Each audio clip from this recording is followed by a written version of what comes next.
विठ्ठलजी थोरवे, त्याचप्रमाणे advocate Deepak सोरटे, PSI रोहिदासजी Sable, रंगनाथजी धारे सरपंच आणि धोंडीबाडकर वस्ताद आपण उपस्थित आहात. आपलं सहर्ष स्वागत आहे. त्याचप्रमाणे प्रवीण कदम, निलेशजी दुधाणे आणि राहुल ढोरे आपण उपस्थित आहात. आपलं या ठिकाणी हार्दिक स्वागत आहे. सन्माननीय नागेशजी वाडेकर, मावळ मल्ल सम्राट, आपण या कुस्ती मैदानाच्या निमित्तानं उपस्थित आपलं मनपूर्वक स्वागत आहे.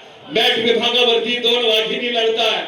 जगाच्या पटलावरती आमची महिला कुठंच कमी नाही हो, कारण सावित्रीची लेख ती जिजाऊची लेख आहे आणि म्हणूनच खऱ्या अर्थानं मॅट वरती ती लढू लागली आहे. कारण आमची स्वाभिमानी महिला या जगाच्या पटलावरती स्वार झाली आहे.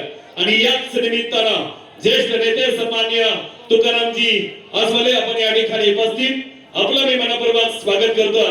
सन्माननीय पैलवान विकासजी पडवळ, अक्षयजी पडवळ, रोहिताजी पाबळ, राजेंद्रजी सेटे, बाळासाहेब उदावे सरपंच, मधुकरजी शिंदे ग्रामपंचायत सदस्य, आपणा सर्वांचं या कुस्ती मैदानाच्या निमित्तानं मी मनपूर्वक स्वागत करतो. एक देखना आणि या मावळ तालुक्याला अभिमान वाटावा, जणू महाराष्ट्र केसरीचं मैदान आहे. अंगेश्वरचं अभिमान वाटतो. आम्ही आतापर्यंत टीव्ही वरती पाहिलं, संध्याकाळी 6-6:30 आम्ही महाराष्ट्र केसरीची मॅच टीव्ही वरती पाहायचो, पण प्रत्यक्षात या मावळ तालुक्यामध्ये या कुस्ती आकडा पाहिल्यानंतर आमच्या समोर डोळ्यासमोर महाराष्ट्र केसरीची स्पर्धा उभी राहिली. जणू महाराष्ट्र केसरीतले पैलवान आज लढतात असं देखणं मैदान आमच्या प्रशांत दादाने घेतलं आणि अखंड मावळ तालुका एकवटला. पण टाळी कशी वाजली पाहिजे या प्रशांत दादासाठी सगळ्यांना माझी विनंती आहे, जोरदार टाळी झाली पाहिजे आपल्या प्रशांत दादासाठी. प्रशांत दादा भागवत, मगाशी कोणीतरी गमतीनं म्हणलं आम्हाला मावळ केसरी घ्यायची होती, महाराष्ट्र केसरी नाही मिळतो.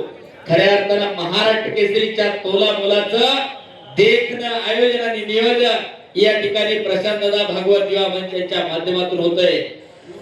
कौतुक करताना टाळ्या वाजवताना जरा खुशी पडू नका, म्हणजे विजयी अंतिम फेरीमध्ये प्रवेश. टाळ्या वाजवण्यावरती जीएसटी नाहीये. एका टाळ्या वाजवा प्रशांत दादा भागवत यांच्यासाठी. सिद्धी दाभाडे काटेश्वर रेड कस्टूम, अनुष्का दहीबाते बेड से blue costume, Talegaon red costume, Durga Vidate Sadhumare blue costume. चला लवकर दोन वाघिणी लढण्यासाठी मैदानामध्ये येत आहे आणि मी मंचावरती